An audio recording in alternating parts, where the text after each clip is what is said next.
I used to dive over the top rope, and I stopped doing that when I was 22 because I was in Germany, Krefeld, Germany, and I used to just dive over the top, and it always had to obviously be a big person to catch me because I was at that time when I was 22, I was 6'3" and You would 200. spring out like Sting does, like that kind of thing, where you grab the top rope and I would just dive straight over the top. okay, like Right. Drew or somebody, right? Just straight out. Yeah, straight out. Right. And I was doing that, and some I won't say his name. I should have known better. Again, lessons learned. And but I was 22. Lesson learned. He said, he said, "Do you want to do the dive?" Because he'd seen me do it with other people, and I went, "No, you won't catch me, because I don't trust you." No, I promise you. And stupidly, I did it, and I dove over the top, and he swallowed it. I could see him as I'm coming down. I could see, and this fella's bigger than me. He was a big German. He swallowed it. He swallowed it. Oh, yeah. He completely bottled it, right? He went, oh, it's too late. I'm coming. And I'm like missile coming over the top. And as he's like gone like that, my hands, my left hand has hit his shoulder. Right. And my head has hit the floor, and it ripped out my shoulder socket, and my shoulder joint was hanging in my chest. So I smashed my head on the it was a wooden floor. It was in Krefeld in Germany, and I couldn't get up.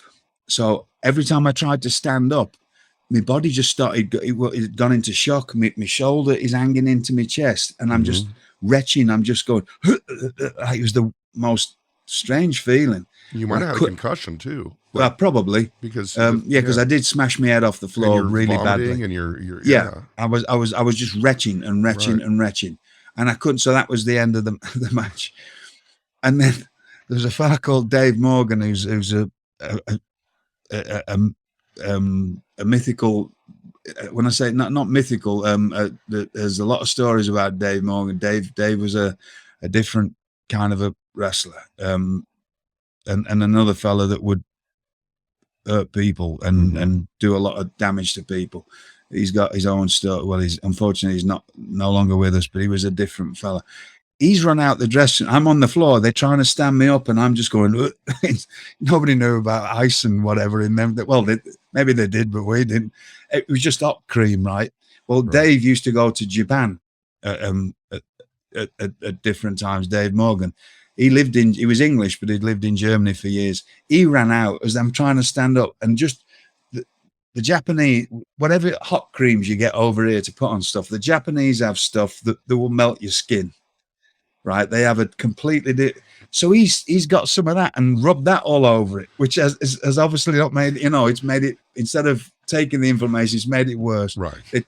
So somehow we got back to the dressing room, but I couldn't stand up. I was completely bent over because every time I tried to stand up, my shoulder, actual shoulder was hanging in my chest, and I was going just retching.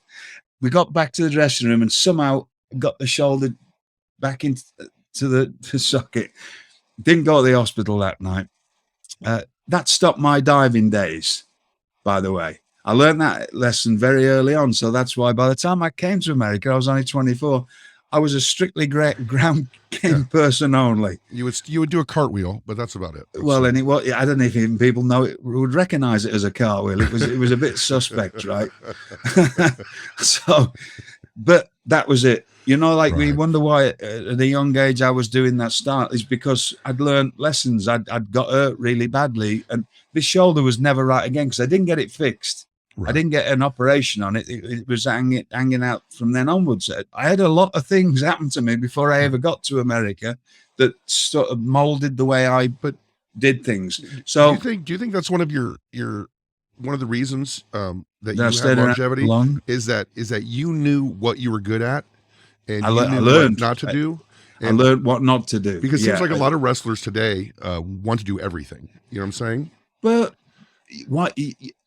So would I when I was young. Okay. I'd want to do everything. It's just that I got creamed really badly and then stopped doing it. So much, yeah. And if I hadn't have done, I'd have kept doing that dive because It's just that I got really hurt really badly, and my shoulder, and I mean, actually hanging in my chest, that the shoulder would come out.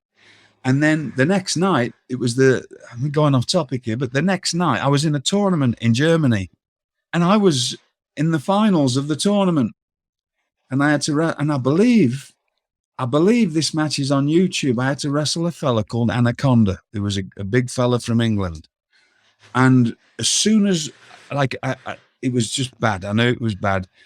It was more than bad. It was ridiculously bad. I could barely pick it up.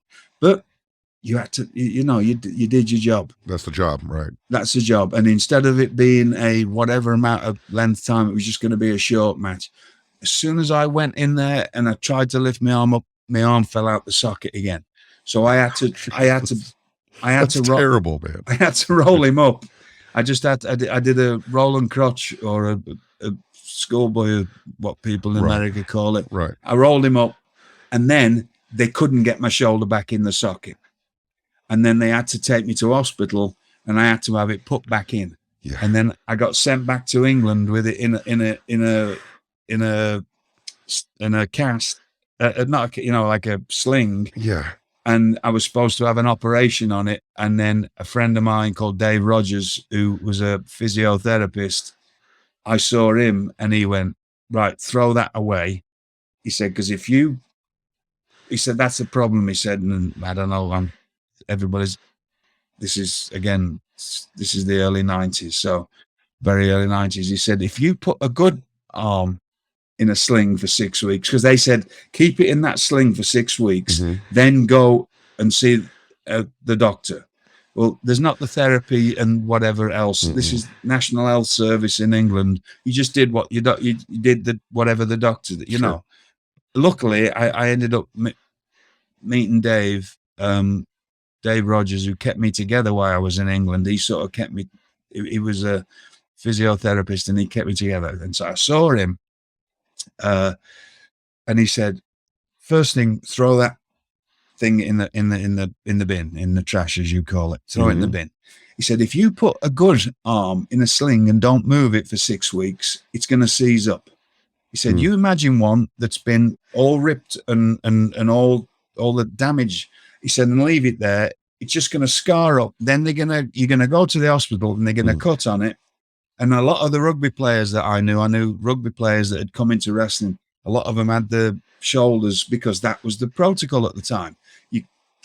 If you dislocated your shoulder, you kept it in a sling for 6 weeks. Then you had to try and it was either have an operation or not. Well, I didn't, and I had to be back because I had a family. I had to be back. I had 2 weeks where I was off, and then I went back to work.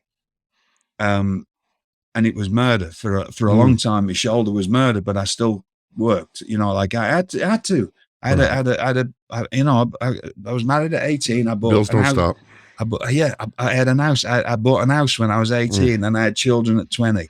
And my first 2 sons I'd got by the time this happened. I'm not sure if I was 22, so I think my second son was born as well. So I had 2 children to provide for, and my wife, and pay a mortgage at 22. So I took 2 weeks off. That's all I could afford, and I was back working. And it slowly, but it's never been right since. I've got through, again, so all these things that I just got through. I just learned to strengthen it up. You don't, because you didn't have trainers that were at the shows in those days, and you just got on with it, because that was it. And if you had more than 2 weeks off, I was lucky that they gave me 2 weeks off and didn't fire me, but they did. In Germany, when you used to work for CWA in Germany, if you got hurt, you had 3 days. Well, it's depending who you were. If you were somebody that had been there forever, you might have a bit more of a grace period.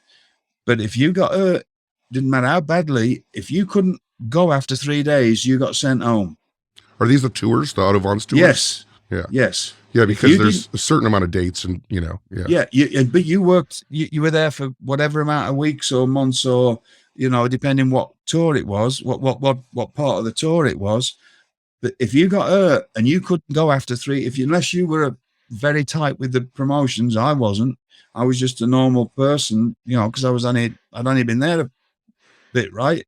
At certain times, because I was a 20-year-old in my early 20s. You had 3 days to get right. I remember Dave Taylor in 1992. We got to Graz, which was the beginning of the year. Right in the first week, something went down in his stomach.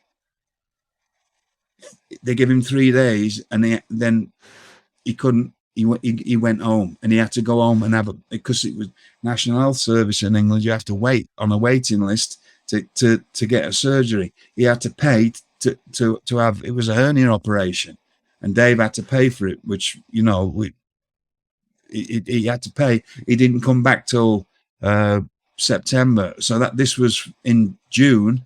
Dave didn't come back, so Dave had no income he had to not only pay for a surgery, he had no income. So that was the way that this job was. Right. And we mentioned this about the NXT UK thing, and you wonder why I get passionate about the fact when people complain about that. But when you get hurt, you get paid and you get looked after. Because I've had to live through times when you didn't. And all these wrestlers now, whether they were, again, somebody can twist this how they want. If you're working for a company, be grateful that you're getting. You got trainers there. Treat them with respect. Treat the company with respect. Treat the respect that, instead of moaning about the place, the fact that if you do get hurt, you get paid every week, and they will get you the best treatment that you can get. You want to be thankful of that, because that was nothing like that in up until, you know, whenever in the probably, I mean, WCW did that, were good to me. So it was in the you know, I think I had 3 weeks off. Yeah, in the 90s. But this is WCW. This is a big company. If you were working outside of anywhere else in the world, you got hurt, you didn't get paid. You were off, and that was it. And nobody sent you anything. So be very grateful, all you young wrestlers, if you're working for a company, that you get a weekly check if you're you're getting treatment, because that never used to happen. And I know, because I've lived through that. And I should have had a lot of treatment on my shoulder that was never right again after being 22. It stopped me diving. It taught me a lesson. It taught me a lot of things. But because I had to be back at that, and luckily I was given 2 weeks that I still got hired back. I was working for All Star Promotions, and Brian Dixon took me. He said, take as much time as you need. And I could have probably I don't know if he meant that. I felt bad taking 2 weeks off, but I just couldn't. I couldn't have gone to do anything. No. It was that bad. But I had to, working with Dave Rogers every day. He had me doing, like, just trying to get it to where I could get back to work, which wasn't the best, but it was better than whatever. And I had to go back to work and work through it. So it's not about, back in my day, that was the reality of wrestling. Even in big companies in Europe, you got 3 days. Unless you were somebody really special, then you might have got a few weeks off, right? That was the way it was. So when we talk about, we've gone all over the place. Let's get back to Fit Finlay and William and Lord Stephen Regal in WCW.